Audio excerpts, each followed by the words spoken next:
லைஃப்பில் இந்த மாதிரி ஒரு பெயின்ஃபுல்லான ஒரு சுச்சுவேஷனை நான் ஃபேஸ் பண்ணதே கிடையாது. மனசு முழுக்க வலி வலி மட்டும்தான்.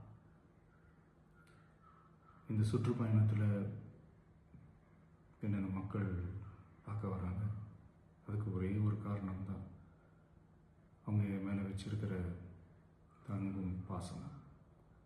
அந்த அன்புக்கும் பாசத்துக்கும் நான் எப்பவும் கடமைப்பட்டிருக்கிறேன்.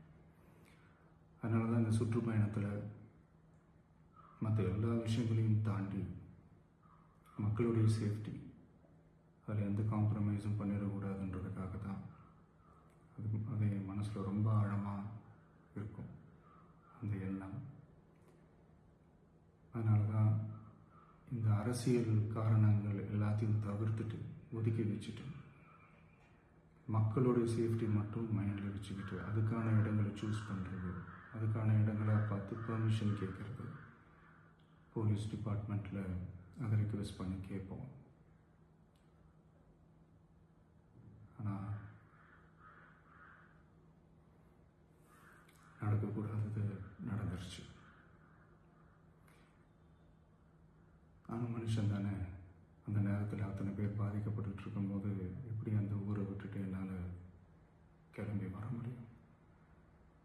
நான் திரும்ப அங்கே போகணும்னு இருந்துச்சுன்னா அதை ஒரு காரணம் காட்டி அங்கே வேறு சில பதட்டமான சுச்சுவேஷன்ஸ், வேறு சில அசம்பாவிதங்கள் அந்த மாதிரி எதுவும் நடந்துடக்கூடாதுன்றதுக்காக தான் நான் அவாய்ட் பண்ணேன். இந்த நேரத்தில் சொந்தங்களை இழந்து தவிக்கிற அத்தனை குடும்பங்களுக்கும் என்னுடைய ஆழ்ந்த இரங்கலை தெரிவிச்சுக்கிறேன். எனக்கு தெரியும், என்ன சொன்னாலும் இது ஈடேயாகாதுன்னு எனக்கு தெரியும்.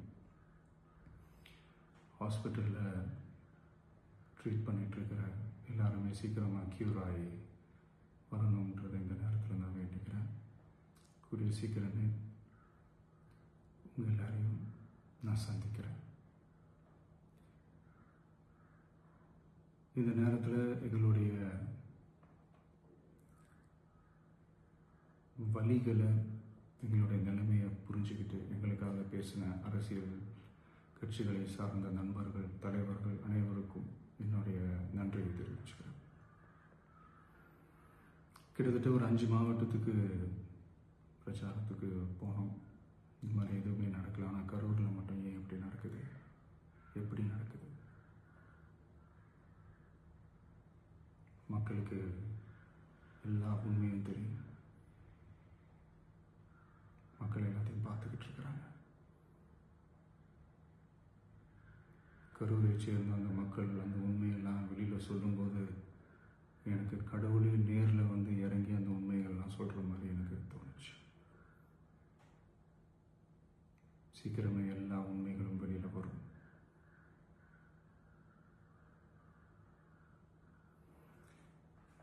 எங்களுக்கு தரப்பட்ட இடத்துல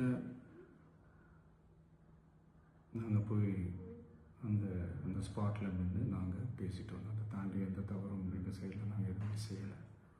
பட் இருந்தாலும் எங்கள் கட்சியை சேர்ந்த நிர்வாகிகள், தோழர்கள் மேலே எஃப்ஐஆர், அது மட்டும் இல்லை சோஷியல் மீடியாவை சேர்ந்த நண்பர்கள், தோழர்கள் அவங்க மேலே எஃப்ஐஆர்லாம் போட்டு இப்போ பிடிச்சிக்கிட்டு இருக்கிறாங்க.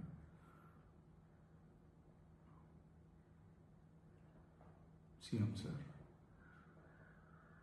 உங்களுக்கு ஏதாவது இந்த பழி வாங்கணும் அப்படின்ற எண்ணம் ஏதாவது இருந்துச்சுன்னா என்ன வேணாலும் பண்ணுங்க. அவங்க மேலே கை வைக்காதீங்க. நான் ஒன்று வீட்டில் இருப்பேன், இல்லை நான் ஆஃபீஸில் இருப்பேன். என்ன வேணாலும் செய்யுங்க. நண்பர்களே, தோழர்களே, நம்மளுடைய அரசியல் பயணம் இன்னும் ஸ்ட்ராங்காக, இன்னும் தைரியத்தோடு